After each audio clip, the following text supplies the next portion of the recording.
Hello everyone.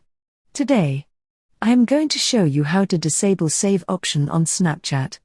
Let's get started. The first step is to open up Snapchat on your device. Once the app is launched, locate and select the chat icon next to the More Lenses option at the bottom of the screen.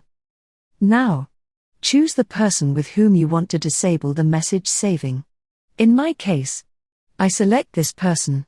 Now, click on the three dots located in the upper right corner of their profile. A menu will appear. From there, tap on Chat Settings.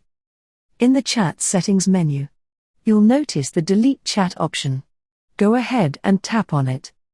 Now, you will see various options, and among them, select After Viewing. This ensures that your chat will no longer be saved. And there you have it. By following these simple steps, you can effectively disable the save option on Snapchat. If you found this video helpful, give it a thumbs up and subscribe to our channel for more tech tips.